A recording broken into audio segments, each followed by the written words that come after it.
Assalamualaikum warahmatullahi wabarakatuh. Pemirsa Sobat Radar dimanapun berada, podcast hari ini kita kedatangan tamu istimewa, ada dari DPRD Kota Tasikmalaya. Hari ini ada Ketua Badan Legislasi Daerah Kota Tasikmalaya yang juga kemarin sebagai Ketua Pansus LHP BPK tahun 2019. LHP BPK itu apa sih ya? Kita juga harus tahu nih, tanya-tanya biar tahu juga, biar ngerti juga apa itu LHP BPK. Nanti kita akan ngobrol santai bersama Bapak Dodo Rosada SHMH. Beliau sudah ada hadir bersama kita hari ini. Kita langsung sapa saja Pak Dodo. Selamat siang Pak Dodo. Selamat siang. Assalamualaikum. Waalaikumsalam. Lama tidak ketemu ya Pak? Ya, Lama, cukup lama. kan kita ini musim apa? Covid. Oke. Lagi harus Covid. banyak diam diri dulu. Oh, diam di rumah? Tapi kalau DPRD enggak. Tidak ya Pak ya? Terpengaruh dengan kondisi situasi Covid. Tetap kita melaksanakan tupoksi sesuai dengan jadwal yang sudah ditentukan oleh Badan Musyawarah. Jadi selama Covid semua tetap berjalan. Tetap berjalan. Iya. Cuman ada perbedaan dari waktu-waktu sebelumnya. Oke. Kita sekarang rapat itu ada jaga jarak, kemudian pakai masker. Tapi hari ini kita nggak pakai masker nih. Oh nggak apa-apa, 1 meter ya, 1 meter nggak apa-apa. Steril Pak. Ya, steril, ya. Di sini sudah steril. Oke baik. Pak ini di awal tadi kita sudah ngebuka gitu. Bapak kemarin pegang pansus LHP BPK. Nih kan pemirsa juga pengen tahu apa sih LHP BPK dan masyarakat juga perlu tahu dong ya Pak ya. LHP BPK Kota Tasikmalaya itu seperti apa? Apalagi Kota Tasik beberapa tahun ini katanya WTP. WTP ngaruh nggak? WTP juga apa nih? Masyarakat juga kayaknya nggak tahu juga nih. Boleh dijelasin nih Pak? Betul. Jadi sebelum saya menyampaikan secara detail tentang apa itu LHP BPK, tentu pertama yang paling utama tentu saya mengucapkan terima kasih Mbak Atina sudah bisa mengundang saya pribadi untuk hadir di sini dalam rangka selain menyampaikan hal-hal yang berkaitan dengan masalah tugas kewenangan daripada DPRD, juga saya bersilaturahmi dengan teman-teman kru di radar. Betul. Yang senantiasa konsisten terus mempublikasikan mengenai program-program kegiatan pemerintah baik yang sifatnya infrastruktur maupun suprastruktur. Dan ini tentu juga sangat bermanfaat bagi masyarakat luas. Nah, kaitan dengan masalah LHP BPK, kemarin kami mendalami tentang tindak lanjut laporan hasil pemeriksaan badan keuangan. Memang 4 kali berturut-turut pemerintah Kota Tasikmalaya itu mendapat predikat opini wajar tanpa pengecualian. Artinya dari sisi aspek keuangan dan program pelaksanaan program kegiatan ini dianggap sudah memenuhi standar maksimal oleh BPK, sehingga tentu dari pelaksanaan tersebut BPK memberikan sebuah reward opini WTP. Akan tetapi dengan predikat opini WTP tidak berarti tidak ada masalah. Tidak berarti tidak ada masalah, sehingga DPRD ingin mengetahui dan mendalami terhadap apa yang telah direkomendasikan oleh BPK. Karena dari beberapa OPD masih terdapat temuan-temuan itu, sekalipun memang WTP, tapi ini di luar aspek keuangan. Sehingga kemarin kami melakukan pendalaman, bukan pembahasan, pendalaman untuk mengetahui apa saja poin-poin yang menjadi rekomendasi BPK, kemudian apa yang menjadi latar belakang, sehingga di situ munculnya ada kekurangan atau kesalahan. Itu mungkin barangkali. LHP kepanjangannya apa Pak? Kalau singkatannya LHP, kalau kepanjangannya laporan hasil pemeriksaan. Jadi tindak lanjut laporan hasil pemeriksaan Badan Pemeriksa Keuangan. Ini setiap tahun ya Pak? Setiap tahun. Setiap tahun. Dan menghasilkan WTP lagi 2019 untuk 2019. Berarti 4 kali. 4 kali berturut-turut. Opini WTP. Iya. Ini karena kan anggaran tetap ada kaitannya sama DPRD juga Pak, Oh, sebagai tugas pokok dan fungsinya DPRD ya, di budgetingnya Ya, gitu hak ya, budgeting di hak situ budgetingnya. sangat melekat, ya. Jadi kalau DPRD-nya bagus, keuangannya juga bagus nih. Nah, alhamdulillah. Kalau DPRD-nya nggak Ya, bagus, keuangannya gimana Pak? Ya itu, mungkin bisa WDP atau disclaimer. Oh, bisa WDP atau disclaimer? Wajar dengan pengecualian atau disclaimer. Atau disclaimer ya. Nah, tadi disebutkan Pak, meskipun WTP tapi tidak selalu melulu bagus begitu ya. Ada saja hal-hal atau persoalan-persoalan yang harus diperbaiki. Nah, yang dari 2019 ini apa yang harus diperbaiki? Dan biasanya dari DPRD ada input atau rekomendasi yang harus dijalankan oleh eksekutif gitu kan? Oh ya betul. Jadi ada beberapa temuan yang terdapat di berbagai OVD, yang salah satunya adalah mengenai kekurangan volume, misalkan di PUVR. Jadi kekurangan volume itu mungkin ada cara pandang dan persepsi yang berbeda antara penilaian BPK dengan penilaian teman-teman di OVD yang bersangkutan. Jadi ini disebabkan karena adanya faktor perbedaan cara pandang dan persepsi mengenai penilaian, sehingga BPK menghasilkan bahwa dari kekurangan volume itu menimbulkan kerugian terhadap keuangan negara. Itu bukan karena faktor kelalaian atau kesalahan, tapi ini cara pandang yang berbeda. Setelah kami melakukan pendalaman dengan PUPR, itu salah satu daripada yang direkomendasikan oleh BPK kepada kami. Gitu. Misalnya contoh gini Mbak Tina, kalau BPK itu kan menilai satu batang kusen itu batangan, satu batang, sehingga dihitungnya jadi sistem perhitungan yang berbeda. Jadi kusen itu batangan yang ditilai oleh BPK. Kalau teman-teman dari OPD yang terkait itu bukan batangan, tapi setelah kusen dipasang. Tentu ada sistem perhitungan yang berbeda. Jadi ini yang menyebabkan kenapa BPK memandang bahwa itu terjadi kekurangan volume, karena ada penilaian, ada cara perhitungan yang berbeda. Cara perhitungan yang berbeda. Tapi justru dalam hal ini bukan berarti untuk diperdebatkan, karena keputusan BPK itu adalah keputusan yang bersifat final dan mengikat. Nah, tentu OPD yang terkait harus mengikuti terhadap pola dan metode yang dilakukan oleh BPK untuk kedepannya. Gitu. Jangan mengulangi lagi, jangan menggunakan sistem perhitungan berdasarkan metode pribadi. Metode sendiri metode gitu sendiri, ya, tapi harus aturannya mengikuti metode dan pola yang digunakan oleh BPK. Itu barangkali. Sehingga wajar kalau pemerintah kota mendapat WTP, karena kekurangan dan kesalahan itu bukan karena ada atas dasar kelalaian atau kesalahan, tapi cara pandang yang berbeda. Cara pandang yang berbeda, bukan memang kelalaian atau kesalahan. Gitu ya. Itu yang pertama. Tapi tetap bagaimanapun itu harus dianggap kekurangan volume, berarti ada uang yang harus dikembalikan. Tetap ada yang harus dikembalikan. Otomatis konsekuensinya PUVR bekerja sama dengan pihak ketiga harus mengembalikan uang. Berapa Pak yang harus dikembalikan? Nah, kalau jumlah totalnya kan saya tidak mengetahui persis, tapi di situ ada kekurangan sekian, adalah. Kalau dibicarakan sekarang kan kurang bagus karena data kan, Mbak Tina, takut nanti apa yang saya omongkan tidak sesuai dengan data yang ada. Nantilah Mbak Tina bisa melihat di sana dokumen. Itu PUPR. Selain PUPR apalagi dari sekian banyak OPD yang ada di Kota Tasikmalaya yang memang hasil dari pendalaman kemarin ada hal-hal yang harus diperbaiki begitu Pak? Seperti halnya di Dinas Kesehatan itu, tapi tidak terlalu banyak sih. Cuman dari sisi teknis aja kekurangan apa yang menjadi temuan BPK itu, yang direkomendasikan oleh BPK kepada kami itu dari sisi teknis saja, sistem perhitungan yang berbeda. Kalau dari aspek kekurangan kesalahan, misalkan unsur kesengajaan, itu saya rasa tidak ada. Kalau kelalaian atau ketidakpahaman, ini kebanyakan ketidakpahaman dari teman-teman OPD. Kebanyakannya ketidakpahaman, sehingga kami memandang perlu bahwa teman-teman terutama di bagian teknis ini harus diadakan semacam bintek khusus tentang bagaimana menghitung sebuah objek kan gitu berdasarkan logika dan metode yang digunakan oleh BPK.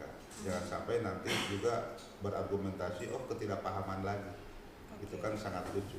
Iya. Gitu. Seperti itu. Pak, tadi dikatakan bahwa tidak ada kelalaian, tapi ini betul-betul jelas ketidaksesuaian saja antara aturan BPK dan aturan OPD begitu. Solusinya tadi sudah disampaikan, berarti kedepannya harus ada bintek. Kemudian dinas harus mengikuti prasyaratnya dari BPK seperti itu. Nah, rekomendasi lainnya apa Pak yang memang dikeluarkan oleh BPK, kemudian dikeluarkan juga oleh Pansus dan disampaikan ke eksekutif? Jadi rekomendasinya pertama, wali kota harus terus melakukan pengawasan secara optimal. Kemudian ini juga harus menggunakan pendampingan baik itu dari pihak aparat hukum, sehingga nanti ada satu kesamaan persepsi. Jadi regulasi mana, dasar hukum mana yang dijadikan sebagai landasan berpijak oleh BPK, maka disitulah teman-teman OVD pun harus menggunakan dasar hukum yang sama dengan dasar hukum yang digunakan oleh BPK. Otomatis kalau menggunakan satu sumber hukum yang sama, maka cara pandang dan sistem yang akan digunakan oleh teman-teman OVD pun akan sama dengan cara pandang dan metode yang digunakan oleh BPK, karena sumber hukumnya sama. Itu untuk ke depan. Misalkan menghitung, kenapa BPK menghitungnya untuk bahan kusen itu satu batangan, tapi di sisi lain teman OPD menghitungnya setelah itu dipasangkan gitu. Otomatis akan ada perbedaan. Maka di sini harus disamakan persepsi ke depan. Nah, jadi artinya kekurangan dan kesalahan sekarang itu dijadikan sebagai instrumen untuk perbaikan ke depan, alat, bukan untuk diperdebatkan. Sebab bagaimanapun juga keputusan hasil pemeriksaan BPK itu adalah bersifat final dan mengikat. Iya, betul. Jadi konsekuensinya ya nggak harus mengembalikan apa yang menurut BPK itu ada kerugian keuangan negara. Oke. Pak, berapa lama itu waktunya Pak? 60 hari. 60 hari sejak LHP itu disampaikan ke kami. Sejak LHP disampaikan ke DPRD. Berarti ini masih ada waktu Pak untuk pengembalian. Tapi sebagian sudah dikembalikan kayak oleh pihak ketiga. Sebagian sudah dikembalikan oleh pihak ketiga. Kemudian itu laporannya ke DPRD juga harus tetap ada dong Pak, nggak hanya sekedar dari eksekutif sudah pengembalian, DPRD harus tetap dikasih laporannya mana-mana saja yang sudah dikembalikan. Itu terus kita melakukan mengikuti perkembangan itu sampai batas waktu yang telah ditentukan oleh BPK. 60 hari itu tadi gitu. Anda ini Pak, kita berandai-andai 60 hari ada yang tidak dikembalikan, apa konsekuensinya? Itu kewenangan BPK. Kewenangan BPK bisa melaporkan ke aparat hukum. Oke. Gitu. Tapi karena ini kan hanya ini aja. Jadi hanya kekurangan tadi itu hanya dari persepsi saja. Cara pandang dan persepsi yang berbeda. Gitu. Kalau memang di situ diindikasikan adanya perbuatan yang melawan hukum dengan unsur kesengajaan, itu mungkin kurun waktu sekian puluh hari itu tidak bisa dipenuhi, maka BPK bisa melakukan upaya melaporkan ke KPH. Tapi kalau ini saya rasa masih ada batas toleransi. Cuma tetap saja aturan tidak bisa ganggu-gugat. Aturan nggak bisa terlepas itu ada karena faktor kesalahan itu akibat dari cara pandang yang berbeda kan. Itu tetap saja 60 hari harus sudah bisa dikembalikan, maka mau tidak mau. Biasanya ada perpanjangan nggak Pak? Tidak ada. Karena tidak ada klausul perpanjangan dalam aturan itu. Aturan BPK nggak ada tuh gitu perpanjangan. Pokoknya misalkan nih yang harus dikembalikannya 1M, berarti 1M penuh harus gitu ya. Kembalikan. Nah, terus rekomendasi kami yang lainnya itu mengenai adanya penghapusan piutang pajak. Oke, penghapusan piutang pajak itu juga kan daripada masyarakat setiap tahun tidak mampu membayar pajak, kemudian secara berakumulasi. Pertama, ini juga akan mengganggu terhadap terhadap pendapatan yang sudah ditargetkan oleh Dispenda.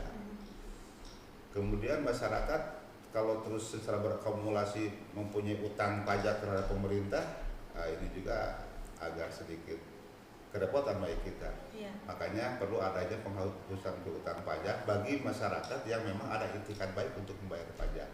Bagi masyarakat, catatannya bagi Ya, masyarakat yang punya itikat baik untuk membayar pajak. Kemudian tahun-tahun sebelumnya misalkan belum membayar pajak nih kan itu.